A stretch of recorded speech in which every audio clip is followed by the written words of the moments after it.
Abra sua Bíblia lá em 2 Samuel, capítulo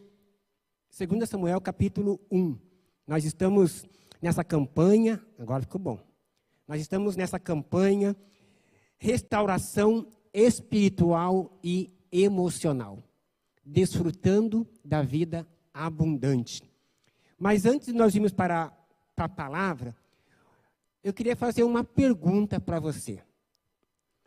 Você já falou para Jesus hoje, eu te amo? Você já falou quando você acordou, ou durante o dia, você estava lá e você lembrou, falou, Jesus, eu te amo. Você já falou? Se não falou, comece a falar. Ontem eu estive aqui à tarde, ministrando, e eu falei que essa semana, Jesus falou tanto comigo acerca do amor, que eu falei, meu Deus, eu não mereço este amor. Você não merece este amor. Nós não merecemos. Mas mesmo assim, Ele nos ama.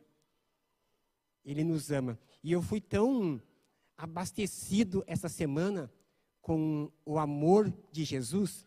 E eu falo para você que este amor, de repente você está pensando, o pastor foi abençoado, ganhou algo. Não.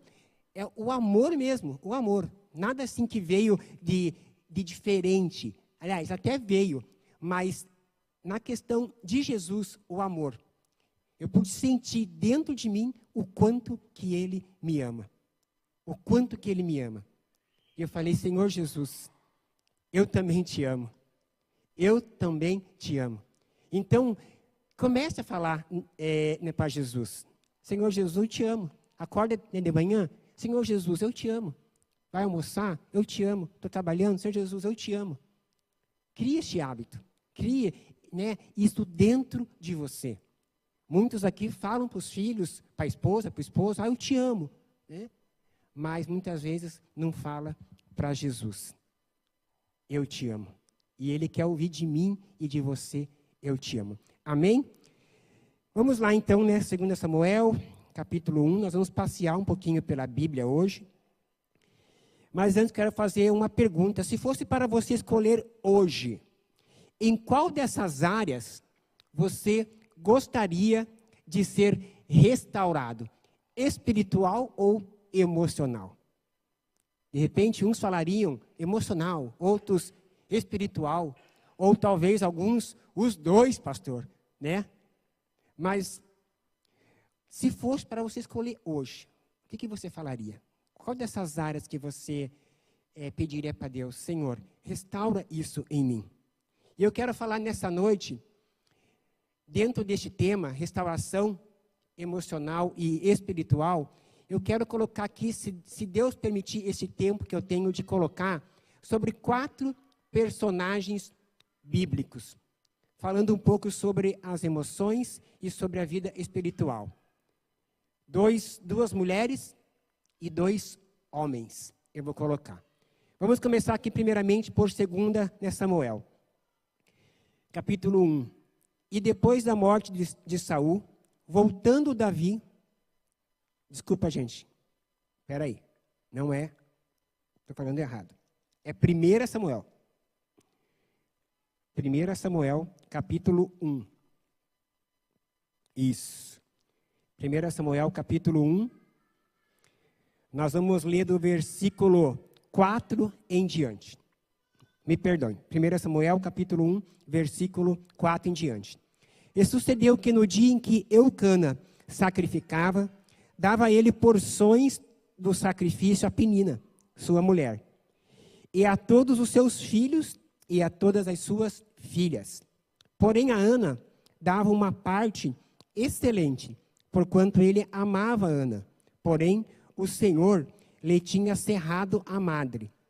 E a sua competidora excessivamente a irritava, para a embravecer, porquanto o Senhor lhe tinha cerrado a madre.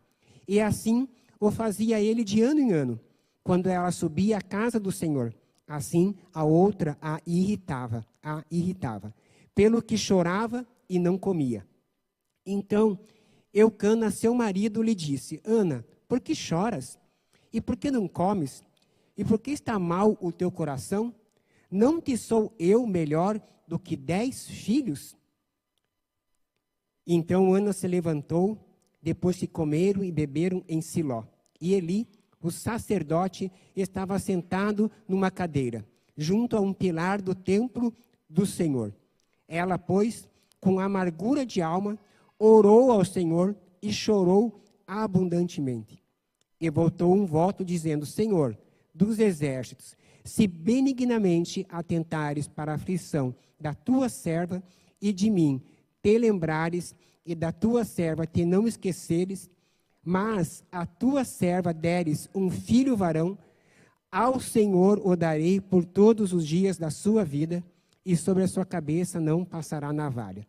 E sucedeu que, perseverando ela em orar perante o Senhor, Eli fez atenção à sua boca. Porquanto Ana, no seu coração, falava, e só se moviam os seus lábios, porém não se ouvia a sua voz, pelo que a Eli a teve por embriagada. E disse-lhe Eli: até quando estarás tu embriagada? Aparta de ti o teu vinho.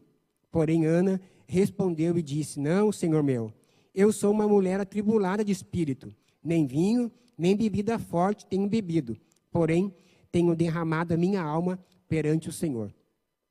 Não tenhas, pois, a tua serva por filha de Belial, porque da multidão dos meus cuidados e do meu desgosto tenho falado até agora. Então respondeu Eli e disse: vai em paz, e o Deus de Israel te conceda a tua petição que lhe pedisse. E disse ela: ache a tua serva graça em teus olhos. Assim a mulher se foi seu caminho e comeu, e o seu semblante já não era triste. Até aqui. Pai, em nome de Jesus, que eu diminua e que o Senhor cresça. Que tudo que for ministrado, tudo que for dito nessa noite, seja para contemplar o teu nome, seja para falar de Jesus Cristo. Que eu não fale de mim, nem por mim, mas que eu fale do Senhor.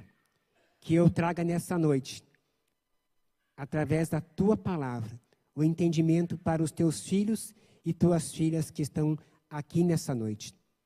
E que Jesus seja o principal assunto desta noite. E que nós não venhamos, Senhor, através da tua palavra, sair daqui como nós chegamos, mas sim que nós venhamos sair curados, libertos, restaurados, transformados pelo poder da tua palavra. E que tudo seja, meu Senhor, para que o teu nome seja contemplado e glorificado nessa noite. Assim eu te peço e te agradeço em nome de Jesus. E todos dizem: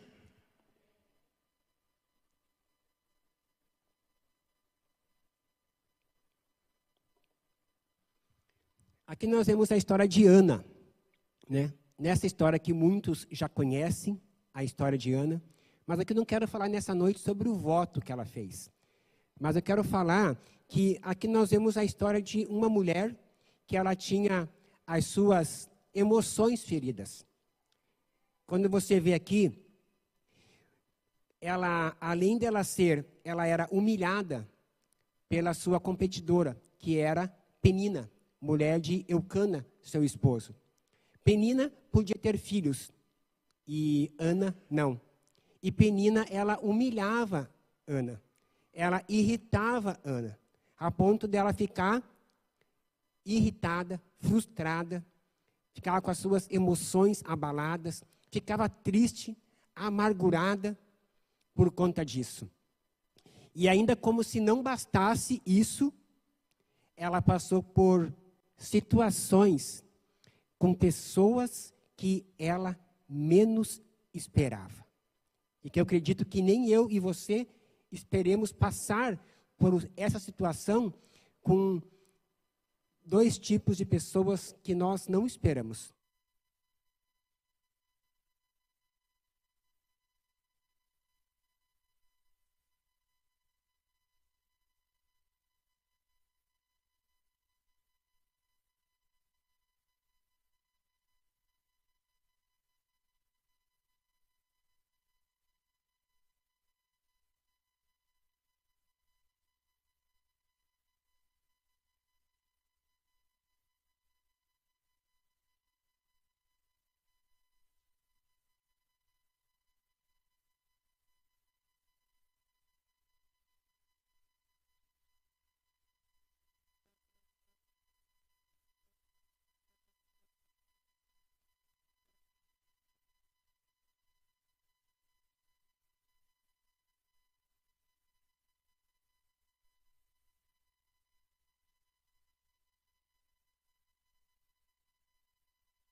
Só que Ana, ela estava com as suas emoções abaladas, porém, a vida espiritual dela com Deus estava bem. Ela estava bem. Porque se ela não estivesse bem com Deus, crendo em Deus, se a vida dela espiritual não estivesse bem, ela teria desistido de tudo. E aqui diz, porque ela mesma falou, que ela estava orando, né? Não ouvia a voz, mas ela estava orando. E quando Eli falou algo para ela, ela falou o quê? Que ela estava, não, Senhor meu, eu sou uma mulher atribulada. Ou seja, ela falou para ele, meu líder, meu sacerdote, eu não estou bem. Eu estou com a minha emoção abalada. Eu estou ferida, eu estou machucada. Né? Ela falou ali, nem vinho eu tenho bebido. Porém, tenho derramado a minha alma perante ao Senhor. Olha o que ela falou para o sacerdote. Ela foi na contramão do que ele disse. Ela falou, eu não estou bêbada, eu estou triste, estou amargurada. Porém, a minha alma eu estou apresentando ao Senhor. O que ela quis dizer com aquilo? Que, independente da situação que ela estava passando dentro dela, as emoções dela estavam abaladas, mas ela confiava no Senhor. Ela estava apresentando e entregando todas as emoções dela ao Senhor. E o que eu quero dizer através dessa história de Ana, que eu e você, nós temos que apresentar as nossas emoções, as nossas tristezas a Deus, porque é Ele que vai sondar o nosso coração, é Ele que vai ver o motivo, porque eu e você estamos com as emoções feridas, e é Ele que vai restaurar, é Ele que vai mudar toda aquela história. E foi o que aconteceu com Ana.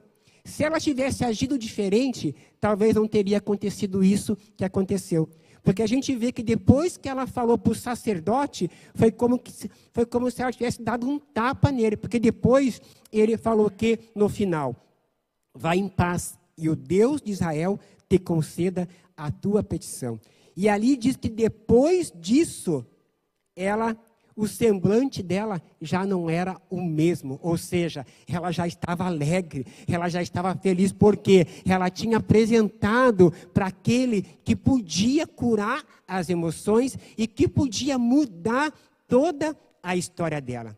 E essa atitude, né, de Ana, além do voto que ela fez com que o Senhor fizesse ela sair de uma esterilidade que atormentava ela por conta da concorrente que irritava e fez com que ela tivesse um filho, e depois disso ela teve mais filhos ainda. Você pode dar um aplauso ao Senhor Jesus? Porque Ana, ela mostrou que por mais que as emoções dela estivessem feridas, não impediu ela de clamar ao Senhor.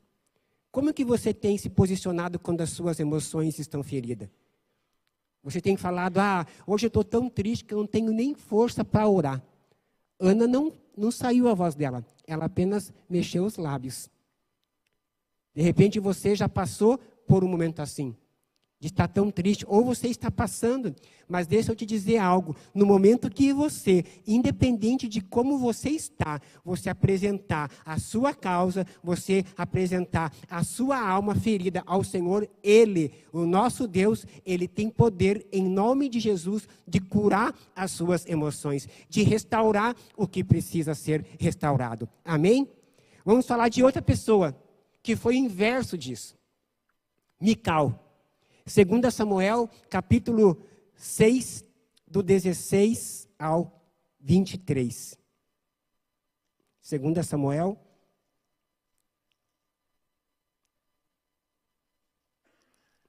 Deixa eu ver se é isso mesmo, gente, porque eu estou meio perdido aqui hoje. Estou falando, acho que... Isso. 2 Samuel, capítulo 6, versículo 16 ao 23. E sucedeu que, entrando a arca do Senhor na cidade de Davi, Mical, filha de Saul, estava olhando pela janela e vendo o rei Davi, que ia baixando e saltando diante do Senhor, o desprezou em seu coração. Mical era esposa de Davi.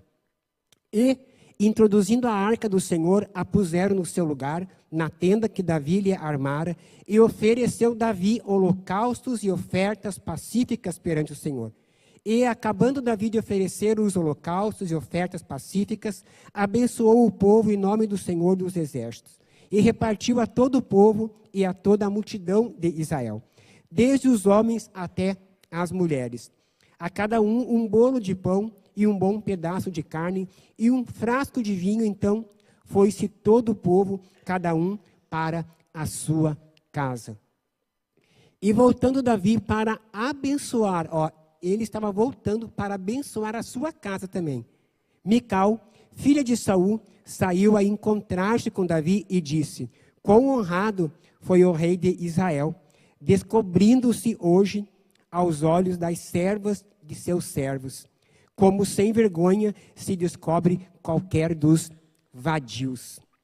Disse, porém, Davi a Mical: perante o Senhor que me escolheu a mim, antes do que a teu pai e a toda a sua casa, mandando-me que fosse chefe sobre o povo do Senhor, sobre Israel, perante o Senhor me tenho alegrado. E ainda mais do que isto, me envilecerei e me humilharei aos meus olhos, e das servas de quem falaste, delas serei honrado. E Mical, filha de Saul, não teve filhos até o dia da sua morte. Aqui a gente vê de uma mulher, a história de uma mulher sem sabedoria, que provavelmente era amargurada, invejosa, estava com a sua emoção abalada e também não estava bem com Deus. A sua vida espiritual, provavelmente ela não tinha vida espiritual com Deus. Ou seja, através dessa atitude, disso que ela estava vivendo dentro dela, ela, por estar amargurada, por não estar bem espiritualmente, ela falou uma palavra absurda para o seu esposo. Porque essa história aqui diz que Davi, trazendo a arca, ele estava dançando, ele chegou a tirar algumas das partes da sua roupa, mas ele não estava nu, mas ele estava dançando perto das servas dos seus servos. E quando ele veio para abençoar a sua casa, depois que ele tinha abençoado todo o povo, ela falou aquela palavra, que se ele não tinha vergonha, chamou ele de vadio. Olha a palavra que ela lançou. E o que eu quero trazer com isso? Que eu e você, tanto homem quanto mulher, nós temos que muitas vezes tomar cuidado por nos deixar levar pelas nossas emoções e lançar uma palavra para o seu esposo, para a sua esposa, ou para o seu filho, que pode ou mudar a história deles, ou trazer algo de ruim para você. Só que nesse caso, ela foi infeliz. Por quê? Davi, ele estava convicto de quem ele era em Deus. Ele sabia quem ele era em Deus. Ele sabia que toda aquela bagunça, toda aquela festa, ele estava fazendo de alegria para Deus. E ele ali, Davi, Ana foi sutil, com o sacerdote, Ela falou, não estou embriagado, estou apenas apresentando a minha alma. Davi já foi mais direto. Ele falou para ela assim: perante o Senhor que escolheu a mim antes do que o teu pai e toda a sua casa. Ou seja, ele falou assim: Deus escolheu eu antes do seu pai, antes de todos da sua casa, para liderar a nação dele. Ele deu no meio dela, Joel? Deu no meio. Só que olha só, Davi, ele não estava com a sua emoção abalada, ele estava firme, ele tinha total controle sobre a sua emoção, e ele estava bem com Deus. 2 pontos chaves. Se você está bem emocionalmente, você tem controle sobre as suas emoções, ela não te domina, e você está bem com Deus, seja qual for a palavra que vier, ela não vai ter impacto sobre você, mas vai ter impacto sobre a pessoa que disse. E Mical, por estar com a sua emoção abalada, não ter vida com Deus, não estar espiritualmente bem, ela lançou uma palavra contra o seu esposo e trouxe ruína para ela mesma. Porque a Bíblia diz que depois que ela falou isso, ela não teve mais filhos até a sua morte. E isso, no dia de hoje, também seria muito ruim, né? Porque qual mulher que não quer ter um filho? Mas naquela época, eu acho que seria pior ainda, porque ela não poderia ter mais filhos, mas ela iria ver o rei tendo filhos com as concubinas, com as outras mulheres que ele tinha. Então pensa, ela mesma cavou a ruína dela. Por quê? Porque não vigiou, não teve controle sobre as suas emoções, e por não ter controle sobre as suas emoções, ela também não teve controle sobre a sua boca. Deixa eu te dizer algo, você esposa, você esposo, muitas vezes você não tem controle sobre a sua emoção, e você fala uma palavra para sua esposa que a ofende, que machuca, você fala uma palavra para o seu esposo que machuca, que ofende, você fala uma palavra para o seu filho que pode carregar dentro dele para o resto da vida, a não ser que Jesus venha e mude aquela história. Então nós temos que tomar muito cuidado com a palavra que nós lançamos quando nós estamos com a nossa emoção ferida. Muitos de vocês, quando estão aqui, né, no culto, domingo, vocês veem que eu gosto de dançar, né? Eu gosto de adorar o Senhor, mexer os braços e tal, né? E a minha esposa, eu louvo a Deus pela esposa que eu tenho, porque um dia eu estava aqui e eu pulei, eu dancei, eu não estava nem aí para os outros. E ela estava lá atrás. E nós em casa conversando, ela falou assim, amor, eu vi você lá pulando hoje, dançando. E eu falei para Deus, é isso mesmo, Senhor. É isso mesmo. Deixe ele ser usado pelo Senhor. Que ele pule, que ele adore para o Senhor. Olha a palavra que a minha esposa me disse. Palavra de sabedoria. Palavra de sabedoria. Aí pensa, Gel, sou magrinho assim, já me enchi, né? Meu Deus, olha a palavra que a minha esposa me disse. Louvo a Deus por ela. Se você está assistindo, um beijo, minha esposa, te amo. Mas olha só, gente, a palavra que ela lançou para mim. E se ela falasse assim, nossa, amor, que vergonha, você era o único lá pulando e dançando, né? Talvez, né? Se bem que eu tenho buscado cada vez mais ter equilíbrio e controle sobre as minhas emoções, mas talvez eu ficaria frustrado e falasse assim, nossa, se a minha esposa está falando, ela me conhece, né? Acho que não é legal mesmo ficar pulando. Não vou mais pular, não vou mais adorar a Deus do jeito que eu quero. E talvez isso traria ruína para ela ou para mim. Porque o Senhor gosta de adoradores. Aqueles que adoram em espírito e em verdade, e adoram do jeito que quiser, pulando ou parado. Eu gosto de pular e dançar, né? Então, Mical, ela foi infeliz. Ela lançou uma palavra que trouxe ruína para ela. Mical precisava ser restaurada emocionalmente e espiritualmente. Ana não precisava, porque ela estava com a sua emoção abalada, mas ela sabia quem ela era em Jesus Cristo, em Deus. Amém? Vamos falar agora de homens, se der tempo, que ela quer. Deixa eu ver aqui. Dá tempo ainda. Vamos falar de um homem conhecido. O que dizer de Paulo? Do perseguidor virou a perseguido. Ele foi preso por anunciar o evangelho. Na prisão em Roma, Paulo preso por anunciar o evangelho. Eu entendo que Paulo, Marilda, ele tinha controle total das suas emoções. Tinha controle total, gente. Porque se você estudar a história de Paulo, você fala assim, cara, esse cara, ele não tem as emoções abaladas. E ele sabe quem ele é em Cristo. Paulo, na prisão em Roma, ele escreveu carta para as igrejas. Precisava. Se ele não tivesse bem emocionalmente, ele não ia escrever. Ele ia falar, não, eu não estou bem. Deus, eu não estou bem, eu estou preso aqui. Por que eu vou me preocupar com os outros? Por que eu vou escrever carta para os outros? Mas não. Paulo, ele não fez isso. Ele escrevia carta para as igrejas. E em suas cartas, ele não falava assim, ó céus, ó vida, orem por mim porque eu estou muito ruim. Orem por mim porque, olha o que está acontecendo comigo por eu anunciar o evangelho. Não. Paulo não falava isso. Paulo, ele, nas suas cartas, ele exortava o povo, ele ensinava o povo, ele aconselhava o povo, ele repreendia o povo, ele trazia palavras de gratidão nas cartas dele para algumas pessoas, ou seja, mesmo preso, ele estava bem emocionalmente e espiritualmente. Sabe por que Paulo estava bem assim? Porque ele sabia quem ele era em Cristo. Ele sabia. Na prisão com Silas, ele fez o quê? Adorou a Deus. E muitas vezes, eu e você, e eu me incluo nisso, porque tem vezes que eu estou também assim, com as minhas emoções assim, que eu falo, né? Muitas vezes a gente não tem nem força para adorar. Mas Paulo não. Estava preso e ele e Silas adoraram o Senhor. Cantaram louvores ao Senhor. Paulo, ele, em Romanos, ele sabia quem ele era em Cristo. Tanto que em algumas das cartas dele, ele dizia algo como em Romanos capítulo 8, versículo 38 e 39. Olha o que Paulo dizia.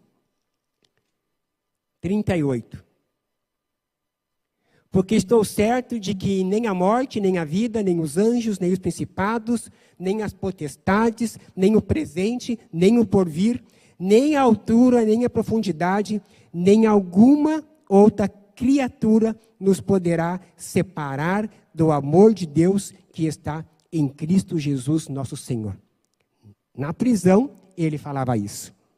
Não contente, ele também dizia na carta aos Coríntios, capítulo 2, versículo 14 ao 17. 2 Coríntios, capítulo 4, versículo 17, ele dizia o quê? Porque a nossa leve e momentânea tribulação produz para nós um peso eterno de glória muito excelente. Não atentando nós nas coisas que se veem, mas nas que se não veem. Porque as que se veem são temporais, e as que se não veem são eternas. Ou seja, ele falando que esta leve e momentânea tribulação produz um peso de glória. Olha só o que Paulo diz. E em Filipenses, ainda preso, Filipenses capítulo 4, versículo 4, né? Filipenses 4, 11 ao 13. Olha o que ele diz. Não digo isso como por necessidade, porque já aprendi a contentar-me com o que eu tenho.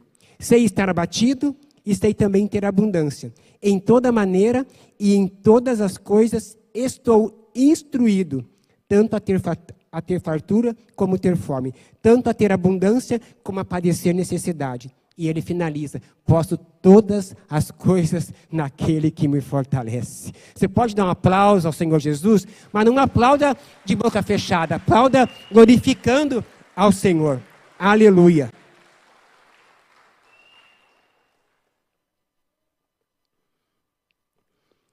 Agora, olha para a pessoa que está do seu lado e fala assim, você sabe por que Paulo, ele era assim?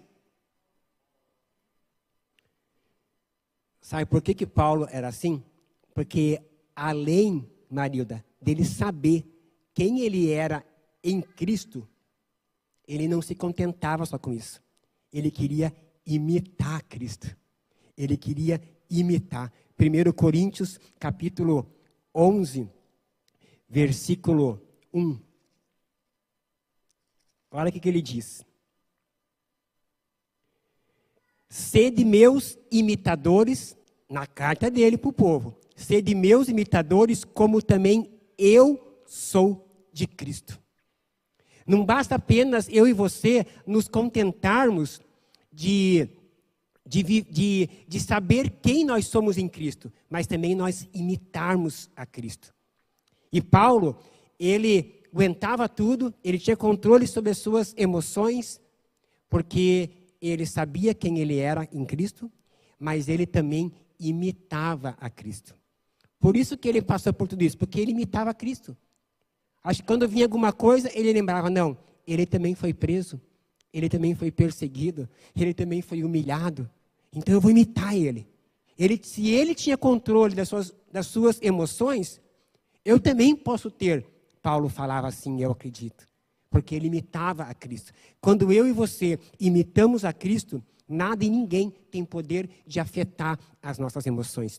Deixa eu te dizer algo que eu aprendi há uns meses atrás. Que eu tenho que ter controle dentro de mim sobre as pessoas. E quando eu aprendi isso, a ter controle dentro de mim sobre as pessoas, tudo que elas me dizem já não causa mais tanto efeito dentro de mim. Porque eu aprendi a controlar o que elas me dizem dentro de mim. Foi difícil? Foi. Passei por um processo? Passei. Muitas vezes com pessoas que eu menos esperava. Mas cada vez, o Espírito Santo é tão lindo, Jesus é tão lindo, que quando acontecia isso, ele falava, você não pediu para ter equilíbrio, você não pediu para ter domínio próprio, você não pediu para ter controle sobre as suas emoções, você não aprendeu a controlar as pessoas dentro de você? Pastor, como assim controlar as pessoas? Quer dizer que as pessoas estão dentro de mim? Sim, quando elas falam algo para você e você deixa entrar e você fica carregando, a Yara me falou algo que me machucou. Você está carregando ela dentro de você. Mas quando você tem controle dessa pessoa dentro de você, não afeta as suas emoções. Amém? Por último, indo para o final. Agora nós vamos falar do último homem, mas não o menos importante, o mais importante. O mais importante. Jesus Cristo. O maior exemplo de homem. Pessoa bem resolvido emocionalmente e bem resolvido espiritualmente. Ele foi traído, foi humilhado, cuspiram nele, bateram nele, chicotearam ele, questionaram se ele era mesmo filho de Deus, porque quando ele estava lá na cruz falaram, você não é filho de Deus? Dá uma ordem aí para que ele mande os anjos e, questionaram ele. Na cruz zombaram dele. Sua própria família falou que ele estava louco. Pessoas falaram que ele tinha demônio, porque falavam, ele expulsa os demônios no nome de Beelzebu. Falaram que ele tinha demônio. Escolheram um pecador para ser solto no lugar dele. E para ele falaram o quê? Crucifica-o, crucifica-o, crucifica-o. Entre tudo isso que ele passou, entre tudo isso que ele ouviu, o que ele fazia?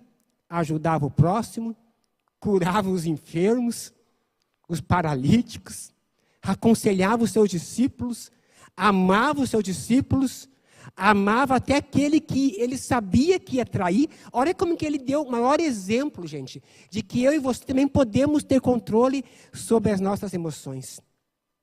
E no final ainda, ele libertou pessoas. E mesmo com tudo que ele ouviu, com tudo que ele passou, sabe o que ele disse?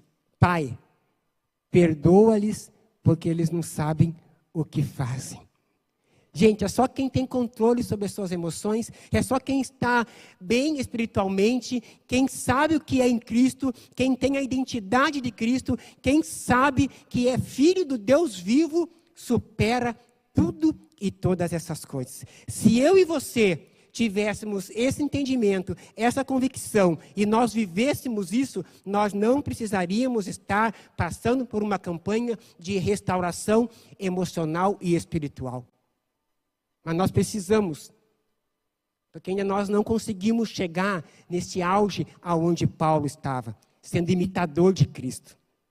Nós não conseguimos, mas eu digo para você, é possível. É possível, porque Deus não muda a palavra dele, ele diz, tudo é possível aos olhos dos que...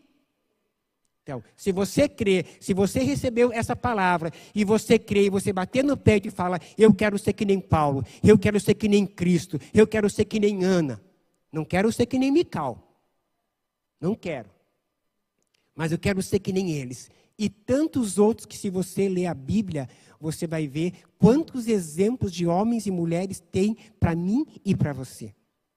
Quem crê, gente, vou falar algo forte aqui, tá? Quem crê que na Bíblia tem toda a direção para a sua vida, para todas as áreas da sua vida? Quem crê, dá um glória a Deus. Agora vem a parte forte. Por que você não está lendo a Bíblia? Se você sabe que aqui está tudo e todas as coisas. Gente, quando eu fico um dia sem ler a Bíblia, nem que seja um versículo, eu me sinto mal. Falo, Senhor, eu não ouvi o Senhor falar comigo hoje. Só eu falei com o Senhor, mas eu não ouvi. Pastor, a minha vida é corrida, não tenho tempo. Mentira. Se você não tem dentro de 24 horas um tempo para ler, nem que seja um capítulo, um versículo, tem alguma coisa errada. Você não está bem emocionalmente e você não está bem espiritualmente. Porque você pode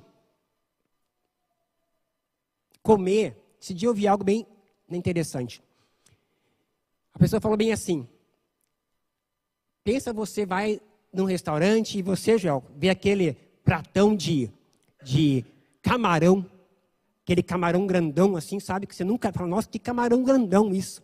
Aí você come ele e você se enche. E você fala, meu Deus, que camarão gostoso. Você vive sem esse camarão? Vive. Se você ficar sem comer pão, arroz, feijão, você vive? Não vive. Não vive. Porque o camarão é algo diferente. Agora, o pão, o arroz, o feijão é a comida diária. Se eu e você não comermos, nós morremos.